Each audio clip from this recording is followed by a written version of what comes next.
자, 오늘 말씀의 제목은 요셉의 수레입니다. 요셉의 수레. 요셉의 수레. 특별한 은혜가 있는 단어라는 생각이 듭니다. 일전에 제가 어떤 책에서 본 간증인데, 이 간증 속에서 저는 굉장히 은혜를 받았어요. 어떤 목사님께서 사모님하고 병원을 간 거예요. 그런데 의사 선생님이 계속 그 검사한 내용을 보고 또 보고 계속 보더라는 거죠.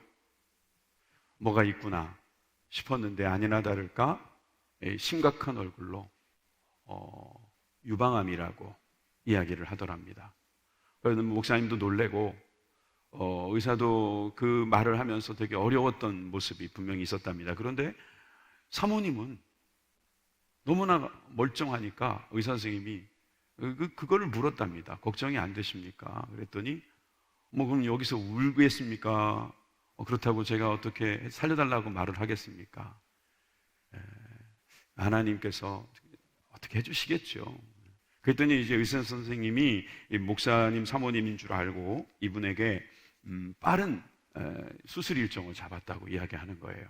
그러니까 이번에 수술을 받으셔야지 안 그러면 돌아가실 수도 있습니다. 이렇게까지 이야기를 했다는 거죠. 그렇지만 이 사모님은 계속 기도해 보겠습니다. 기도해 보겠습니다. 그렇게만 이야기를 하고 돌아가신 거예요. 그런데 사실 그 이야기를 들은 이 목사님은 왜 그랬냐고, 하나님께서는 의사를 통해서도 치료해 주시지 않냐고, 그 의사 선생님도 그러지 않았냐고, 자기도 예수님 믿는 사람이고 하나님께서 나를 통해서 치료해 주실 수도 있는 거니까 수술 받으시자고 할 때 당신도 그냥 받으면 어땠겠냐고 그랬더니 이 사모님이 하는 말이 이겁니다. 이래도 죽고 저래도 죽는데 이제는 정말 제대로 믿음으로 한번 살아볼 기회를 주셨구나 하는 생각이 들더랍니다. 그래서 그는 이제부터 온전히 하나님만 믿고 절대적으로 한번 의지하면서 죽으면 죽으리다, 그런 생각으로 한번 기도해야 되겠다, 그런 생각을 가졌답니다. 이제야말로 이런 얼룩덜룩한 오염물질이 묻어있는 게 아니라 순백의 믿음을 가지고 한번 믿어보리라, 그런 생각을 하셨답니다. 그리고 그 고집을 꺾을 수 없어서 그 사모님은 이제 선교 일정도 있어서 아프리카 선교에도 따라가고 또 교회의 여러 가지 사모로서의 사역을 쭉 감당하면서 항암 치료는 받지 않고 병원을 계속 다닌 거예요. 근데 몇 년이 지나갔는데 의사 선생님이 그러더라는 거죠. 더 이상은 수술받자라는 말을 안 하기 시작하더니 암이 작아졌다고, 급기야는 암이 없어졌다고 여기는, 그리고 암이 가득 차 있던 것이 이제 다 엎드려 있는 것 같다고 그러면서 의사 선생님도 놀래더라는 거죠. 여러분, 저는 이 간증에서 그분이 치료되고 있다는 것에 물론 은혜를 받았습니다. 물론 하나님께서 죽은 자도 살리시는데 치료 못 하시겠습니까? 그런데 저는 그 사모님의 생각이 더 은혜가 됐던 거죠. 여러분들이 궁금할까봐 결과만 말씀드린 거지, 사실 저는 그분의 고백이 더 은혜가 됐어요. 이래도 죽고 저래도 죽는데 이번 기회에 내가 제대로 한번 예수님 믿어야 되겠다, 정말 예수님만 의지하는 모습이 있어야 되겠다.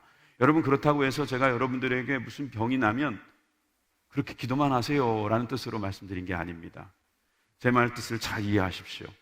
제 말은 주님께서 주시는 믿음의 자리는 바로 마지막이라고 하는 순간이 올 때 그때 더 뜨거워진다는 것을 우리는 알게 된다는 거예요. 여러분들도 만약에 그런 상황이라면 어떻게 하시겠습니까? 사실 오늘 이 본문에 등장하는 요셉의 아버지 야곱 이야기 먼저 할게요.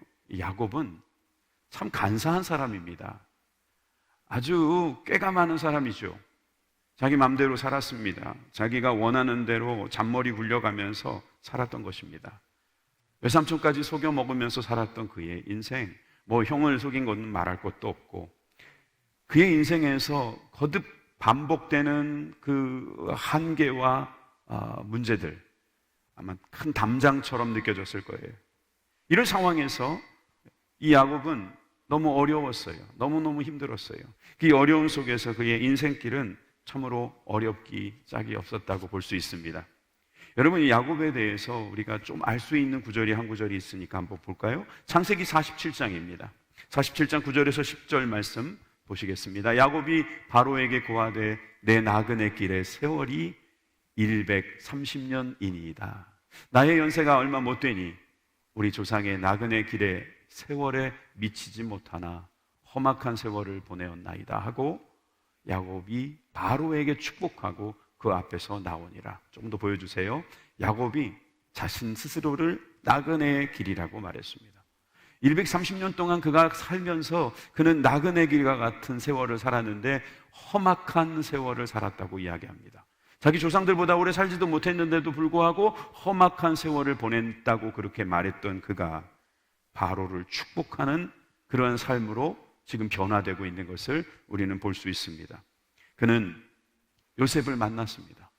그의 말년에 죽은 줄 알았던 요셉을 만난 것입니다. 그 요셉을 만나고 나서는 그의 삶에 변화가 일어나기 시작했습니다. 마지막인 줄 알았고 그의 인생이 끝이 다가오는 때에 그가 그동안 기대하지 못했던 그 놀라운 일들이 벌어지자 그는 그 다음부터 축복이 나오기 시작했습니다.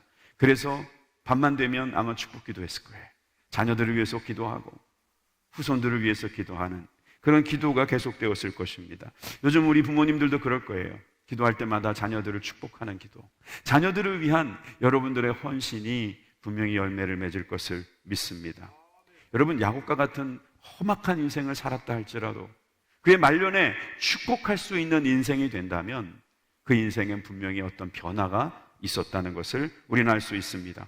여러분, 야곱뿐만이 아닙니다. 모세도 마찬가지입니다. 모세도 그 험악한 세월을 살면서 마지막에 신명기를 보면은 모세의 그 마지막 연설이라든지 설교라든지 그가 남기는 이야기들을 들어보면은 자손들에게 축복하는 이야기입니다.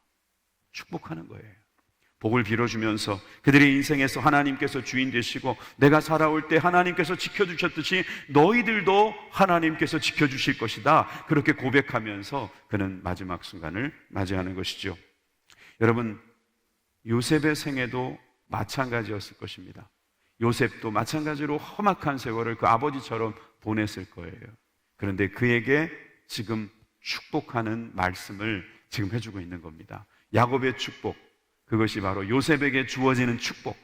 그래서 야곱의 축복이 곧 요셉의 축복인데 그 요셉의 축복 속에는 그에게 대한 예언이 나옵니다. 그의 인생에 대한 평가가 나옵니다. 그의 삶을 통해서 정말 하나님께서 이루실 놀라운 은혜가 나옵니다. 그 말씀을 한마디로 말하면 바로 이 말씀입니다. 22절, 오늘 본문 22절이죠. 요셉은 무성한 가지, 곧 샘 곁에 무성한 가지라. 여러분, 샘 곁에 무성한 가지가 바로 요셉의 모습입니다. 그래서 첫 번째로 저는 여러분과 함께 샘 곁에 무성한 가지가 어떤 의미가 있는지를 한번 살펴보면서 이 요셉의 축복이 우리들의 축복이 되고 우리들의 삶이 되고 우리들의 은혜가 되기를 간절히 바랍니다. 여러분, 이 샘 곁에 무성한 가지가 있다, 이 말은 여러분 그 가지가 샘 곁에 있었기 때문에 무성하다는 뜻이 되는 것입니다. 샘이 없었다면 그가 그런 가지를 가지고서 무성하게 되지 못했을 것입니다. 하나님께서는 우리에게 열매를 맺으라고 하시면서 우리가 가지라는 사실을 분명히 말씀해 주신 겁니다. 우리가 열매를 맺는다 할 때는 무성한 가지가 되어야만 무성한 열매를 맺을 수 있습니다. 풍성한 열매를 맺기 위해서 주님께서 우리에게 주시는 이 귀한 은혜는 바로 샘 곁에 심어주신 것이죠. 저와 여러분들이 샘 곁에 있기를 바랍니다. 우리의 샘은 누구십니까? 바로 하나님이십니다. 하나님 옆에 우리가 있는 거예요. 요즘 애들이 하는 말인데 들어보면은 좀 약간 듣기 거북하긴 하거든요. 근데 거북하지만 워낙 의미가 심장해서 제가 한번 쓸 테니까 강단 언어가 아닌 것 같다 이렇게 고개 젓지 마세요. 애들 말로 빨대를 꽂았다 이런 말이 있어요. 빨대를 꽂았다. 우리가 우유를 먹기 위해서도 빨대를 꽂고 우리가 무슨 음료수를 먹을 때 빨대를 딱 꽂잖아요. 그럼 거기서부터 빨아 당기는 힘으로 우리가 그것을 다 먹는 거예요. 여러분, 우리가 샘 곁에 있어야지 우리가 무성한 가지가 되는 것입니다. 주님께 빨대를 꽂아야 되는 거예요. 주님께 우리가 정말 모든 것을 받을 수 있다라는 그런 소망을 가져야 될 줄 믿습니다. 여러분, 그가 어떻게 무성한 가지가 될 수 있었겠어요? 생각해 보세요. 그는 노예로 전락하고 말았습니다. 여러분, 노예도 그냥 노예가 아닙니다. 이제 죄를 지은 노예입니다. 게다가 정치범들하고 같이 들어가 있는 거 보니까 이건 거의 무기수라고 볼 수 있습니다. 무기수가 어떻게 샘 곁에 있는 무성한 가지라고 말할 수 있겠어요? 그런데 여러분, 우리가 놀라운 일을 알잖아요. 그가 노예면서 무기수였으나 그는 하나님의 은혜로 말미암아 일약 총리가 됩니다. 여러분, 아버지가 멀쩡하게 살아계시고, 아니 아버지가 아무리 높은 신분을 갖고 있는 사람이라도 그 아들이 총리가 되기는 쉽지 않습니다. 다른 나라에서 온 것, 그것도 문제지만 여러분, 노예에다가 죄수가 어떻게 하루아침에 그렇게 총리가 될 수 있습니까?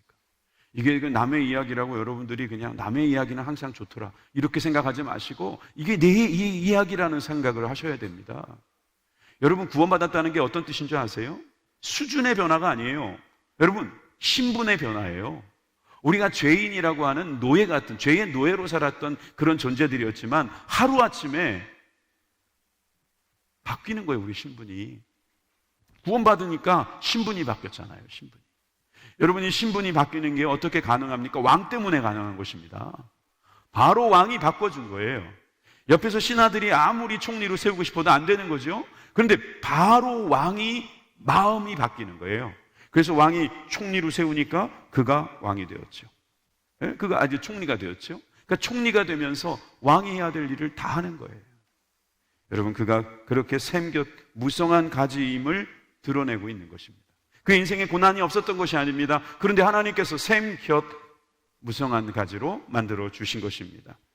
여러분들이 혹시 들어보셨는지 모르겠는데 오규원 시인이 지은 만물은 흔들리면서라는 시가 있거든요. 한번 여러분 들어보시겠어요? 여러분, 시를 들을 때는요 집중하고 들어야 돼요. 소설은 그냥 대충 들어도 다 의미가 오지만 시는 아주 정제된 언어이기 때문에 지금 제가 이 시를 왜 들려드릴까 하는 생각을 가지면서 집중해서 한번 들어보세요. 살아있는 것은 흔들리면서 튼튼한 줄기를 얻고 잎은 흔들려서 스스로 살아있는 몸인 것을 증명한다. 바람은 오늘도 분다. 수만의 잎은 제각기 잎을 엮은 하루를 가누고 들판의 슬픔, 들판의 고독, 들판의 고통, 그리고 들판의 말똥도 다른 곳에서 각각 자기와 만나고 있다. 여러분, 만물은 흔들리고 있으면서 거기에서 자기의 존재를 확인한다는 거예요.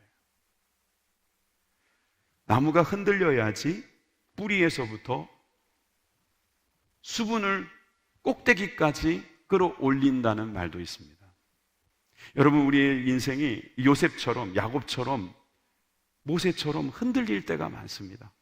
여러분, 흔들릴 때마다 우리는 담장을 경험하죠. 더 이상 어떻게 할 수 없는 그런 상황을 경험할 때가 있습니다. 그런 찬양도 있잖아요. 그 길이 굽어 보이고 돌아가는 길 같고, 어렵게 힘들게만 느껴지고 새로운 계획이 빗나가고 소망을 가질 수 없는 상황이 올지라도 한 가지 확신할 수 있는 거, 주님은 결코 실수하지 않으신다네. 여러분, 주님은 실수하지 않으시면서 우리를 지켜주십니다. 흔들립니다. 그래서 그 흔들림 속에서 우리가 방황합니다. 어려울 때가 있습니다. 여러분, 우리가 힘들어서 도무지 안 될 것 같지만 됩니다. 오늘 말씀에서도 보십시오. 지금 오늘 말씀은 참고로 여러분 요셉에게 주는 축복이에요. 야곱이 주는 축복의 말이에요. 여러분, 이 축복의 말에서 요셉이 어떤 사람인지 우리가 알 수 있다고 말씀드렸습니다. 23절입니다. 활 쏘는 자가 그를 학대하며 적대심을 가지고 그를 쏘았으나, 여기서 말하는 그는 요셉입니다. 요셉은 활 쏘는 자가 그를 학대했대요. 적개심을 가진 사람이 그를 결국은 쏘았답니다. 이걸 저 NIV 성경을 보니까 이렇게 돼 있더라고요. With bitterness, archers attacked him. They shot at him into hostility. 뭐 여기 저기 해석되어 있는 것처럼 신랄하게 그를 공격하고 적대감을 가지고 그를 쏘았다는 거예요. 어제 양궁 우리가 금메달 땄더라고요. 스포츠처럼 그렇게 즐기는 그런 활이 아니고 사람을 죽일 수 있는 활이 신랄한 마음을 가지고 있는 사람이 늘 겨누고 있다가 결국은 쏘았던 인생. 그가 바로 맞았던 인생. 활을 맞았어요. 그렇게 맞고 살았지만 그는 어떻게 되었는가? 그 다음 절에 나오지요. 24절입니다. 요셉의 활은 도리어 굳세며 그의 팔은 힘이 있으니 이는 야곱의 전능자 이스라엘의 반석인 목자의 손을 힘입음이라. 이것도 영어를 보니까 여기에 but이라고 하는 단어가 나오기 시작하더라고요. 우리나라 번역은 그 전에 쏘았으나 그러나 이렇게 들어가 있는 거잖아요. 근데 영어 성경은 그 다음 절에 붙어 있어요. 그러나 요셉의 활은 도리어 강했다. 여러분, 상황은 우리들을 신랄하게 적대감을 가지고 공격하는 상황이 올지라도, 여러분, 상황은 우리들에게 담벼락처럼 우리들에게 너무나 힘들지라도 좀 가만히 있고 싶은데 자꾸 흔들고 우리를 못 살게 굴지라도, 여러분, 그러나 전능자 이스라엘의 반석인 목자의 손이 있는 사람은 산다는 거예요. 믿으십니까? 그 다음 절 25절에를 보니까 또 내 아버지의 하나님께로 말미암나니 그가 너를 도우실 것이요 전능자로 말미암나니 그가 내게 복을 주실 것이라. 위로 하늘의 복과 아래로 원천의 복과 젖먹이는 복과 태의 복이로다. 여러분, 요셉의 복이 여러분들의 복이 되기를 바랍니다. 여러분, 여기도 영어를 보니까 because of 라는 단어가 들어가요. 왜냐하면 하나님의 복이 있기 때문이라는 거예요. 여러분, 우리 아버지 하나님이 계시기 때문이라는 거죠. 그래서 우리나라 번역은 말미암나니라고 되어 있어요. 그런데 왜냐하면이라고 하면 더 와닿잖아요. 그죠? 아까는 그러나, 이번에는 왜냐하면.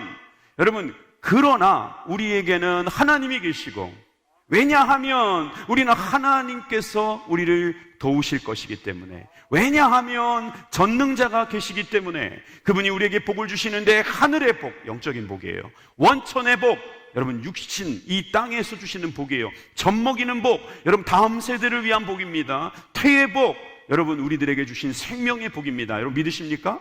여러분 이 복을 우리에게 주시는 줄 믿으시기 바랍니다. 여러분 요셉에게 준 복은 바로 우리들에게도 주시는 복이에요. 요셉이 대단한 사람이었다는 것을 성경에서 그저 보여주시려고 성경 기록되어 있습니까?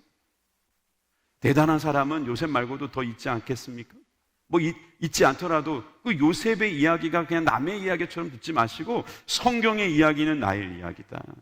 성경은 나를 복 주시려고 주시는 말씀이다. 이렇게 좀 생각하시면서 보십시오.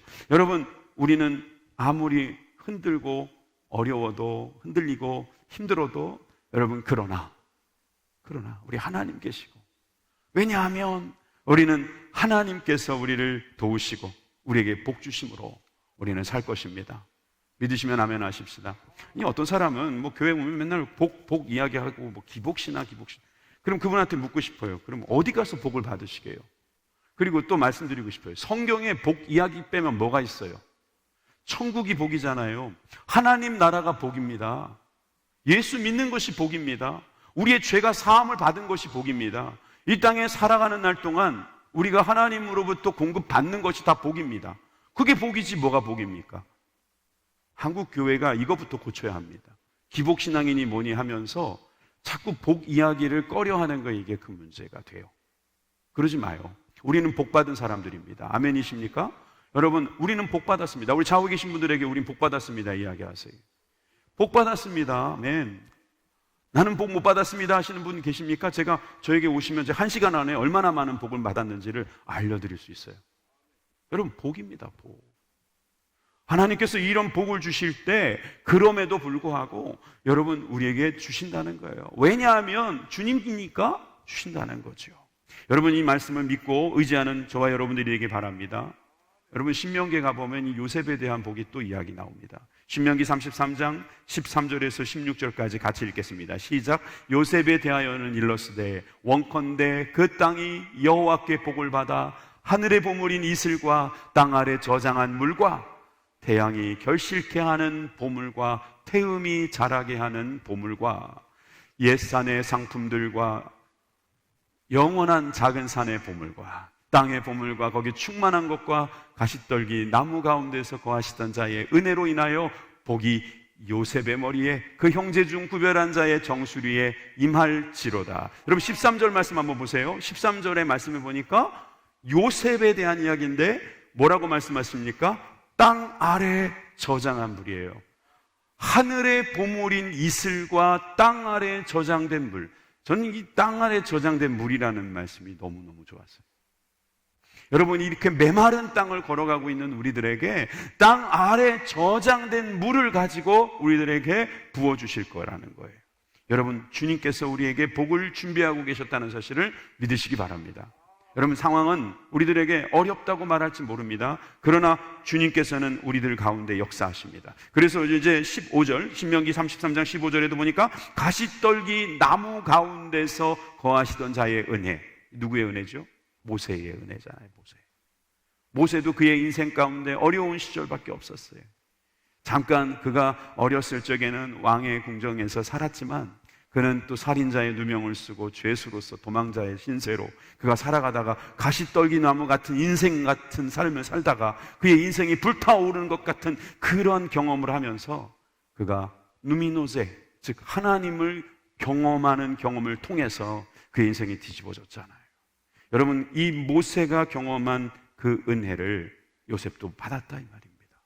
저와 여러분도 그 은혜를 받기를 주님의 이름으로 축원합니다. 그것이 바로 셈 곁에 있는 무성한 가지입니다. 두 번째로 요셉이 받은 복은 바로 담을 넘는 무성한 가지의 복입니다. 22절 후반부입니다. 그 가지가 담을 넘었도다. 우리 교회 들어오다 보면 담쟁이 넝쿨이 있죠. 이 담쟁이 넝쿨은 참 생명력이 강합니다. 저는요 그냥 타고 올라갑니다. 얼마나 잘 타고 올라가냐면은 이게 뭐 보니까 많이 올라가는 데는 거의 10m까지도 올라가는 것 같아요. 지금 우리 교회 담쟁이 넝쿨도 지금 이 그 높은 담을 다 넘어가 버렸습니다. 이 담쟁이 넝쿨이 저렇게 잘 살 수 있는 생명력은 바로 그가 그 뿌리를 잘 잡기 때문일 거예요. 여러분, 이 담쟁이 넝쿨에 대해서 연구한 사람들의 말로는 이게 벽면 녹화라고 하더라고요. 벽에다가 이 벽면 녹화를 통해서 이렇게 녹지를 더 늘려나가는 것은 바람직하다는 거예요. 그래서 이것을 많은 분들이 이제 심기도 하는데 이게 심는 순간 이게 정말 얼마나 빨리 퍼져나가는지 나중에 가면은 온통 담이 담쟁이로 바뀔 때가 있어요. 여러분, 이 담쟁이 넝쿨이 좀 좋은 점이 많다고 하더라고요. 그런데 이제 우리가 알다시피 좋은 점만 있겠습니까? 단점도 있겠죠. 우리가 잘 아는 저 서산의 해미읍성에 가보면 담쟁이 넝쿨이 있었답니다. 그런데 여기에 담쟁이 넝쿨이 이 담을 막 타고 올라가다가 얼마나 얘네들이 뿌리가 깊이 들어갔는지 배부름 현상이 일어나가지고 해미읍성이 무너지게 생겼다는 거예요. 그래서 그 담쟁이 넝쿨을 다 뜯어내는 그런 일을 했다고 그래요. 여러분, 그 정도로 생명력이 강한 게 바로 담쟁이에요. 여러분, 요셉이 바로 그런 생명력이 있었던 사람이죠. 그는 하나님께서 정말 은혜를 내려주셔서 생명력 있게 그는 담을 타고 올라갔습니다. 근데 담을 타고 올라가는 것이 셈곁 무성한 가지의 목적이 아니에요. 그는 담을 넘는 축복을 받았던 것이죠.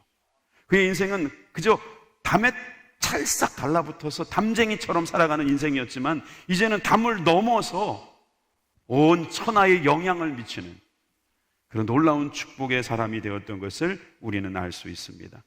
그는 그렇게 고백하지 않았습니까? 창세기 50장 20절, 거의 창세기의 결론 아닙니까? 창세기 50장 20절입니다. 당신들은 나를 해하였으나 하나님은 그것을 선으로 바꾸사 오늘과 같이 만민의 생명을 구원하게 하시려 하셨나니. 할렐루야. 여러분, 요셉은 애굽 사람들을 다 살렸어요. 이방인들을 다 살렸을 뿐만 아니라 자기 가족들도 살렸어요. 70명이 넘는 그 모든 가족들과 그 딸린 종까지 따지면 얼마나 많겠습니까? 그들을 다 살렸어요. 그들을 완전히 회복시켜 준 거예요. 여러분, 이런 놀라운 은혜는 바로 주님께서 선을 만들어 주실 때 가능했다는 것이죠. 여러분, 우리가 담을 넘는 것은 주님께서 선으로 바꿔주시는 뜻인 줄 믿으시기 바랍니다. 여러분, 우리는 이렇게 샘 곁에서 무성한 가지로만 살아가는 인생이 아니라 담을 넘는 인생이 되어야 합니다. 여러분, 아무리 많은 사람들이 우리를 놀려도 우리는 우리에게 할 일이 있는 거죠. 담을 넘는 겁니다. 담장이 우리를 막고 있어요. 여러분, 우리에게 물질의 담장이 있습니다. 육신의 담장이 있습니다. 우리 관계의 담장이 있습니다. 여러분, 우리 절망 속에 있는 우리들의 마음의 담장들도 있을 수 있습니다. 그러나 이 담장을 넘어야 합니다. 이 담장을 넘을 능력을 주님께서 주셨습니다. 무성한 가지가 되어서 담을 넘는 축복이 우리들에게 있는 줄 믿으시기 바랍니다. 여러분, 이 담을 넘는 이 축복이 바로 왜 우리를 무성한 가지가 되게 했는지를 분명히 알게 해줍니다. 노예 요셉에게 총리가 되는 은혜도 주었지만 그 민족을 살리고 자신의 가족들도 살리는 그런 놀라운 축복의 자리에 그를 세워주신 것을 우리는 알 수 있습니다. 여러분, 우리는 오늘 선교주의를 맞이해서 어찌 보면 선교하기 어렵다는 생각을 더 많이 할지도 모릅니다. 그러나 그렇지 않습니다. 도리어 이럴 때 선교가 더 잘 될 수도 있습니다. 왜냐하면 여러분, 우리에게는 하나님이 계시기 때문입니다. 하나님께서 우리를 지켜주시기 때문입니다. 지금 이때처럼 그것을 확인할 수 있는 때가 별로 흔하지 않을 것 같아요. 사실 그런 생각도 들어요. 많은 교회들이 선교사를 철수한다, 있는 선교지를 어쩔 수 없이 정리한다, 이런 말이 들려오는데 우리 교회는 은혜 가운데서 지금 선교지들이 건재하게 있습니다. 여러분, 요즘 온라인 예배를 계속 드리다 보니까 헌금을 나중에 와서 해야 되겠다 이런 생각들을 하시는 분들도 계실 거예요. 근데 그 생각도 좋은데 더 좋은 생각은 빨리 보내주시는 게 좋습니다. 왜냐하면 우리가 지금 선교지로 재정을 나누어야 되기 때문입니다. 그래서 그분들이 살아있는 거예요. 그분들이 계속 생존하는 거예요. 아니, 생존할 뿐만 아니라 이번에 케냐는 7월 말에 졸업생을 또 배출합니다. 그리고 신입생도 또 받아들이고, 그렇게 해서 계속 선지동산에는 선지 생도들이 계속해서 태어나는 거예요. 멕시코가 지금 많이 어려웠었지만 지금 고등학생까지 키워지고 있습니다. 여러분, 이것은 다 선교사님들의 노고도 있지만 바로 여러분들이 이 어려운 중에도 헌금을 끊임없이 하고 있기 때문이에요. 여러분들이 바로 주님의 일을 하고 있는 것입니다. 담장을 넘는 무성한 가지가 되고 있는 거예요. 그거 하나만 봐도 알 수 있어요. 아유, 나는 이제 살 날이 얼마 안 남았다. 여러분, 그런 생각하지 마세요. 정말 주님이 부르시는 그날까지 우리는 담장을 넘어서 확장시키는 영향력이 있는 사람이 될 것입니다. 이 믿음이 바로 우리들이 가지고 있는 믿음입니다. 어떻게 이것이 가능한가? 여러분, 샘 곁에 있기 때문에 가능했겠죠. 무성한 가지로 넘어갈 수 있도록 주님께서 선으로 바꿔주시는 은혜가 있었겠죠. 그런데 이것은 알고 보니까 그에게 한 가지 행동이 있었던 것을 알 수 있습니다. 그래서 세 번째로 우리가 볼 것은 요셉의 수레입니다. 요셉의 수레, 이것은 바로 회복의 시작이었던 것입니다. 요셉이 인생의 충분한 해답을 가지고 계신 하나님만 바라보면서 살았죠. 그리고 하나님만 쫓아가며 살았기 때문에 어려운 가운데서도 담장이 항상 그를 가로막고 있었지만 그 담장을 넘어가는 놀라운 은혜를 경험했습니다. 그는 흉년 중에도 아버지를 그리고 가족들을 모셔왔어요. 그리고 형들을 뭐라고 나무래지 않지요. 여러분이 형제를 위해서 그가 했던 일들을 볼 때 그의 마음속에 하나님께서 바꾸어 주신 뭔가가 있었던 거예요. 사실 형제들에게 버림을 받았을 때는 그도 인간인지라 미움과 원망과 정말 절망이 가득했을 것입니다. 그런데 하나님께서 그를 바꿔주시는 거예요. 선으로. 야, 내가 노예로 오지 않았으면, 내가 하필 그 보디발의 장군의 그 감옥에서 떡 맡은 관원, 술 맡은 관원 만나지 않았으면, 그리고 그 꿈을 해몽할 수 있도록 하나님이 지혜를 주시지 않았으면 내가 이런 총리도 될 수 없었거니와 나는 아직도 죄수로 저 감옥에 있었을 것이고, 아니면 아직도 형제들에게 미움을 받으면서 그냥 그저 그런 인생을 살고 있었을 텐데, 하나님께서 나를 바꾸어 주셨고 그것을 이해했고 그것이 그에게 있어서는 그 하나님께 드리는 은혜의 고백이 되었던 거지요. 그러니까 그는 그렇게 말할 수 있는 겁니다. 모든 것이 하나님께서 영원한 선으로 바꾸어 주셨다는 것을 말이죠. 26절을 함께 읽겠습니다. 시작. 내 아버지의 축복이 내 선조의 축복보다 나아서 영원한 산이 한없음 같이 이 축복이 요셉의 머리로 돌아오며 그 형제 중 뛰어난 자의 정수리로 돌아오리로다. 영원한 산이 한없음 같이 계속해서 그 축복이 넘치는 우리들에게 주시는 은혜가 있음을 믿으시기 바랍니다. 여러분 아멘으로 여러분들의 복이 되시기 바랍니다. 여러분들의 가정은 바로 요셉의 가족같이 그런 영원한 산에 한없는 복이 있을 것을 믿습니다. 이게 복이에요. 이게 형들을 용서했다는 것을 어떻게 알 수 있는 줄 아세요? 아까 읽었던 50장 20절 말씀 말고도 그 형들이 이제 아버지를 모시러 갑니다. 야곱이 제공한 수레를 타고 이제 가는 거죠. 그럴 때 뭐라고 말하냐면은 창세기 45장 24절에 보세요. 이에 형들을 돌려보내며 그들에게 이르되 당신들은 노중에서 다투지 말라. 너 때문에 우리 죽게 생겼다. 아버지 모셔오면은 우리 분명히 죽일 거다.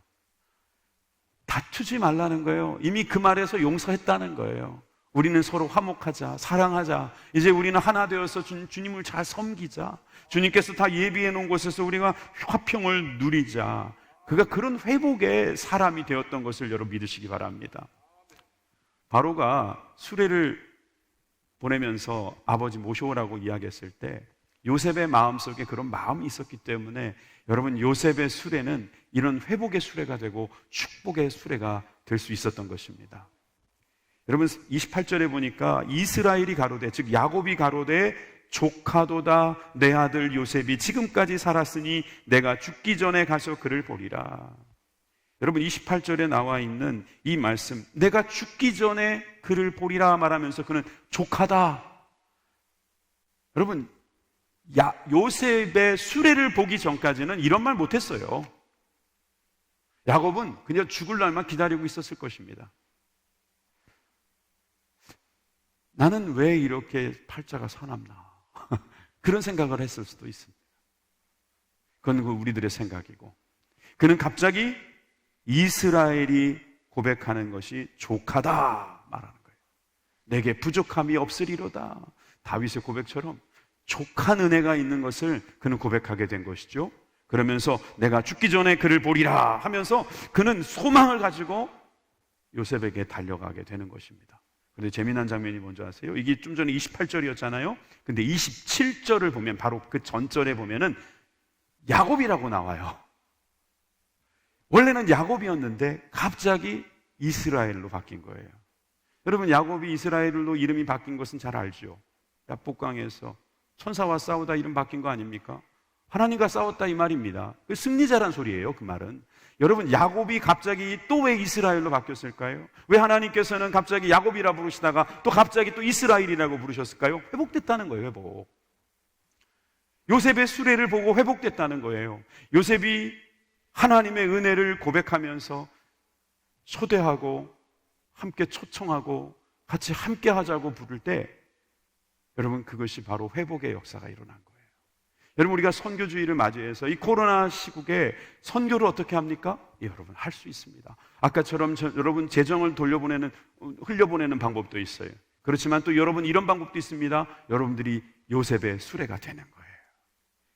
여러분들이 거기에 선물을 담아서 보내는 거예요. 여러분들의 마음을 담아서 보내는 거예요. 여러분들의 몸을 보낼 수도 있어요.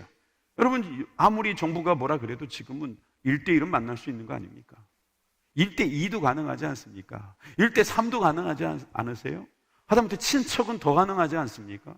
이럴 때일수록 우리가 그동안 바빠서 못했던 것을 더 잘할 수 있지 않습니까? 여러분 우리에게 요셉의 수레가 있다는 것을 보십시오. 야곱이 이스라엘로 바뀌는 그런 놀라운 축복의 수레를 우리들에게 주셨다는 사실을 믿으시기 바랍니다. 27절 다시 한번 볼 때 27절이죠. 네. 27절 요셉이 자기들에게 부탁한 모든 말로 아버지에게 고하매 그 아비 야곱이 요셉의 자기를 태우고 보낸 수레를 보고야 기운이 소생한지라. 28절에 그가 이스라엘로 이름이 바뀌었지만 27절에 야곱으로 바뀌었다는 것을 우리가 보면서 그가 소생했다 이렇게 말했는데, 여러분 46절에 가면 더 놀라운 표현이 있습니다. 46장 1절 46장 1절에 보니까 이스라엘이 모든 소유를 이끌고 발행하여 브엘세바에 이르러 그 아비 이삭의 하나님께 희생을 드리니. 여러분 이스라엘로 이름이 이제 계속 갑니다. 이제 더 이상 야곱으로 안 가요. 이스라엘이 어떻게 했냐면 브엘세바로 갔다 그래요. 브엘세바는 약속의 우물이란 뜻이 있어요. 7개의 우물이란 뜻도 있지만 언약의 우물이란 뜻이, 맹세의 우물이란 뜻이 있어요. 그가 하나님께 분명히 예배하겠다고 맹세했어요. 그런데 그 이후로 그는 사기치고 그는 잔머리 굴리고 장깨 부리느라고 한 번도 예배하는 장면이 안 나옵니다. 그런데 여기서 그가 희생을 하는 거예요. 보세요. 브엘세바에 이르러 그 아비 이삭의 하나님께 희생을 드리니라. 회복이 된 거잖아요. 여러분 우리 모든 만물이 회복되는 그것이 바로 우리가 하는 선교입니다. 여러분 우리의 삶이 선교가 되어야 됩니다. 여러분 우리가 할 수 있는 선교는 무궁무진합니다. 사람에게도 선교할 수 있지만 우리가 갖고 있는 이 환경 가운데서도 우리가 선교할 수가 있고요. 여러분 우리가 다음 세대를 위해서, 보이지 않는 다음 세대를 위한 투자들도 선교라고 할 수 있습니다.